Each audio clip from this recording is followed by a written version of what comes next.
Asia ఖండంలోనే అతిపెద్ద ఆదివాసీ జాతర తెలంగాణ కుంభమేళాగా పేరుగాంచిన శ్రీ సమ్మక్క సారలమ్మ జాతర ములుగు జిల్లా తాడ్వాయి మండలం మేడారంలో ప్రతి 2 సంవత్సరాలకు ఒకసారి జరుగుతుంది. మహారాష్ట్ర, ఛత్తీస్గఢ్, మధ్యప్రదేశ్, ఆంధ్రప్రదేశ్, జార్ఖండ్, తెలంగాణ నుంచి 1 కోటికి పైగా భక్తులు వచ్చే ఈ జాతరలో పోలీస్ పాత్ర కట్టెమీద సాములా ఉంటుంది.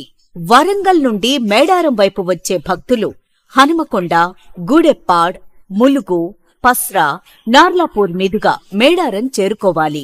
వీరు తిరుగు ప్రయాణంలో బయ్యక్కపేట, కమలాపూర్ క్రాస్ రోడ్, పరకాల, గూడెప్పాడ్ మీదుగా వరంగల్కు చేరుకోవాలి.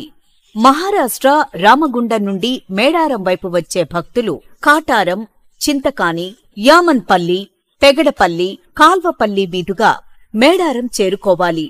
వీరు తిరుగు ప్రయాణం అదే దారిలో వెళ్లాలి. ఛత్తీస్గఢ్, భద్రాచలం, కొత్తగూడెం నుండి మేడారం వచ్చే భక్తులు గోదావరి ముల్లకట్ట వంతెన మీదుగా ఏటూరు నాగారం, చినబోయినపల్లి, దొడ్ల, కొండాయి మీదుగా మేడారం చేరుకోవాలి. వీరు తిరుగు ప్రయాణం అదే దారిలో వెళ్లాలి. హనుమకొండ నుండి మేడారం వెళ్లే రహదారి ప్రకృతి అందాలతో, పచ్చని అడవులతో ఆహ్లాదం కలుగజేస్తుంది.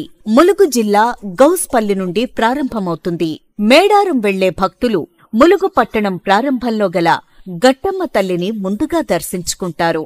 జాతర సమయంలో ఒకే రోజులో ఈ దేవాలయానికి లక్షల్లో తాకిడి ఉంటుంది. ఇది పోలీసులకు మొదటి సవాల్. ఇక్కడ ట్రాఫిక్ నిర్వహణ, క్రౌడ్ మెయింటెనెన్స్ చేయడంలో పోలీసులు ముఖ్యపాత్ర పోషిస్తారు.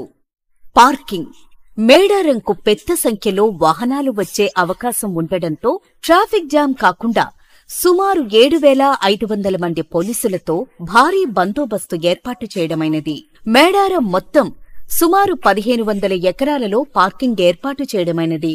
రూట్స్ ఛత్తీస్గఢ్, భద్రాచలం, కొత్తగూడెం గుండా మేడారం వచ్చే భక్తులు భాషాగూడెం వద్ద ఏ పార్కింగ్లో, మహారాష్ట్ర ఆసిఫాబాద్, రామగుండం, మంథని నుండి మేడారం వచ్చే భక్తులు ఊరట్టంగల బి పార్కింగ్లో, వరంగల్ నుండి మేడారం వచ్చే భక్తులు C1, C2 పార్కింగ్లో తమ వాహనాలను పార్క్ చేసుకోవాలి. పెద్ద వాహనాలను చింతల్ క్రాస్ రోడ్ వద్ద గల ఆర్టీసీ పార్కింగ్లోకి మళ్లించబడతాయి.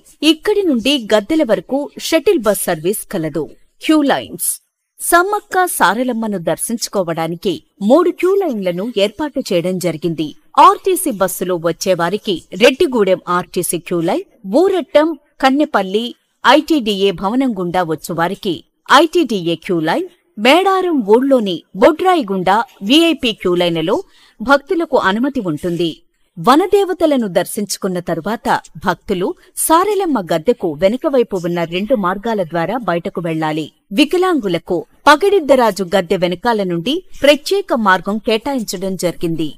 ఈ మేడారం జాతరలో భద్రతాపరమైన విశిష్టతలు: జాతరలో దొంగతనం వంటి నేరాల పర్యవేక్షణ, శాంతి భద్రతల నిర్వహణ కోసం 475cc కెమెరాలతో పర్యవేక్షణ, 500 మంది అనుభవజ్ఞులైన పోలీసులతో సిసిఎస్ టీం ఏర్పాటు, ఏఎన్పిఆర్ కెమెరాలతో వాహనాల సంఖ్య పర్యవేక్షణ, క్రౌడ్ డెన్సిటీ మానిటరింగ్ సిస్టమ్ ఏర్పాటు. మహాలక్ష్మి పథకం వల్ల మహిళా భక్తులు పెరిగే అవకాశం ఉన్నందున 1000 మంది మహిళా పోలీసుల కేటాయింపు. తప్పిపోయిన వారిని కనుగొనడానికి 10 హెల్ప్ డెస్కుల ఏర్పాటు. పోలీస్ లక్ష్యం మేడారం జాతరను నేరరహితంగా, భక్తులకు ఆహ్లాదకరమైన అనుభూతిని కలిగించే విధంగా నిర్వహించడం.